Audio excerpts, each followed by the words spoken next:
கர்த்தருடைய மகா பரிசுத்த நாமம் மகிமைப்படுவதாக. 138 சங்கீதம் 7 நான் துன்பத்தின் நடுவில் நடந்தாலும் நீர் என்னை உயிர்ப்பிப்பீர் என்று சங்கீதக்காரனாகிய தாவீது சொல்லுகிறார். அவர் துன்பத்தின் நடுவிலே, அநேக பாடுகளின் நடுவிலே, வனாந்திரத்தின் நடுவிலே, அவர் இப்படிப்பட்ட சூழ்நிலைகளின் மத்தியிலெல்லாம் கடந்து வந்தாலும் கர்த்தர் என்னை உயிர்ப்பிப்பார் என்ற நம்பிக்கை அவருக்குள்ளே இருந்தது. ஆகவேதான் இந்த சங்கீதத்தை இப்படியாக முடிக்கிறார். கர்த்தர் எனக்காக யாவையும் செய்து முடிப்பார் என்று சொல்லுகிறார். கர்த்தர் அவருக்காக யாவையும் செய்து முடிப்பார் என்ற நம்பிக்கை அவருக்குள்ளே இருந்தது. நம்முடைய வாழ்க்கையிலும் நாம் அநேக பாடுகள் வழியாய், கண்ணீர்கள் வழியாய், தேவைகள் வழியாய் நாம் கடந்து வருகிறோம். ஆனால் நமக்கு ஒரு நம்பிக்கை இருக்க வேண்டும். கர்த்தர் என்னை எல்லாவற்றிலிருந்தும் மீட்டு விடுவார். அவர் என்னை உயிர்ப்பிப்பார். அவர் சர்வ வல்லமையுள்ள தேவன், எல்ஷடாவாய் கூட இருக்கிறார் என்ற நம்பிக்கை நமக்கு இருக்க வேண்டும்.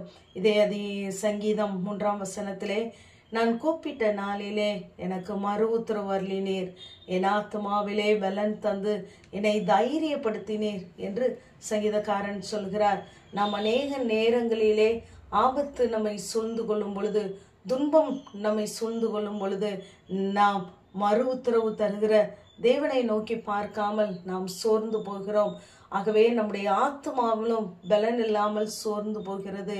நாம் கர்த்தரை நோக்கி கூப்பிடும் பொழுது அவர் நமக்கு மறு உத்தரவு தருகிறதோடு மாத்திரமல்ல, நம்முடைய ஆத்துமாவிலே அவர் பலன் தருகிறார். கர்த்தர் மறு உத்தரவு கொடுப்பாரானால், தம்முடைய வார்த்தையை அனுப்பி நம்மை தேற்றுவாரானால், அது நமக்கு ஆத்மாவிலேயும் சரீரத்திலேயும் பலன் உண்டாயிருக்கும். அநேகர் நம்மிலே செய்கிற தவறு என்னவென்றால், நாம் ஏதோ ஒரு இக்கட்டிலே, ஆபத்திலே நாம் மாட்டிக்கொண்டு கொள்ளும் பொழுது முதலாவது நாம் கை வைப்பது நாம் ஜெபிக்கிற ஜெபத்தையும் நாம் வாசிக்கிற வேதத்தையும் தான் தள்ளி வைக்கிறோம்.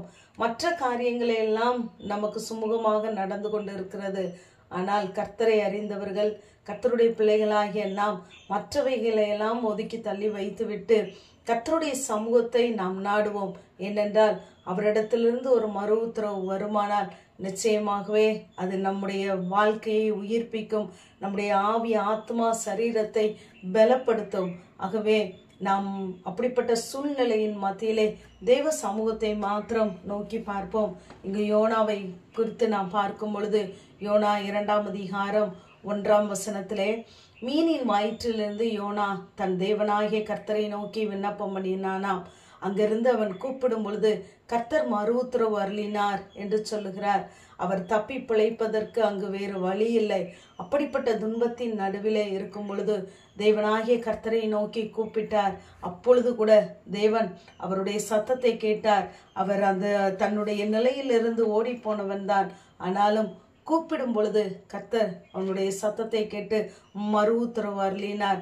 அப்போஸ்தலர் 16 நாம் பார்க்கும் பொழுது பவுலும் சீலாவையும் அங்கு அடித்து காயப்படுத்துகிறார்கள். ஆனாலும் அவர்கள் தொடர்ந்து துதித்து கொண்டே இருக்கிறார்கள். ஜெபிக்கிறவனை ஒரு நாளும் யாராலும் கட்ட முடியாது. அழகாக ஒரு வசனத்தை சொல்லுகிறார். 2 தீமோத்தேயு 2 நான் சுவிசேஷத்தின் நிமித்தம் கட்டப்பட்டு இருக்கிறேன், ஆனால் தேவ வசனமோ கட்டப்படவில்லை என்று சொல்கிறார். ஆகவே நம்மை அநேக துன்பங்கள் கட்டி வைக்கலாம், பாடுகள், உபத்திரவங்கள் கட்டி வைக்கலாம். ஆனால் உயிர்ப்பிக்கிற ஆண்டவர் நம்மோடு கூட இருக்கிறார். நமக்குள் தந்த வேத வார்த்தை, தேவன் நமக்கு மறு உத்தரவு தந்த தேவ வார்த்தை ஒரு நாளும் கட்டப்படவே முடியாது, யாராலும் கட்ட முடியாது.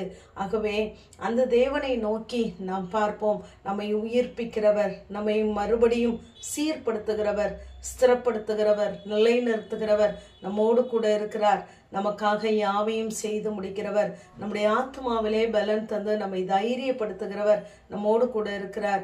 ஆகவே எப்படிப்பட்ட பாதையின் நடுவிலே நீங்கள் கடந்து சென்று கொண்டிருந்தாலும் கர்த்தரை மாத்திரம் நோக்கி கூப்பிடுங்கள். கர்த்தருடைய வார்த்தையை பிடித்துக் கொள்ளுங்கள். நிச்சயமாகவே உங்களை உயிர்ப்பிப்பார். ஆமேன். ஜெபம். பிதாவாகிய தேவனே, குமாரனாகிய இயேசு கிறிஸ்துவின் நாமத்தின் மூலமாய் உடைய சன்னிதானத்தில் வருகிறேன். நான் துன்பத்தின் நடுவில் நடந்தாலும் நீர் என்னை உயிர்ப்பிப்பீர் என்ற வேத வார்த்தையின்படி கர்த்தாவே, உடைய பிள்ளைகள் கடந்து வருகிற பாதைகளை எல்லாம் கர்த்தர் அறிந்திருக்கிறேன். இந்த நாளிலே கர்த்தாவே, உடைய வார்த்தையை அனுப்பி உயிர்ப்பிப்பீராக. ஆவி, ஆத்மா, சரீரத்தை உடைய கரங்களிலே தருகிறோம். இயேசுவின் மூலம் ஜெபங்களும் எங்கள் நல்ல பிதாவே.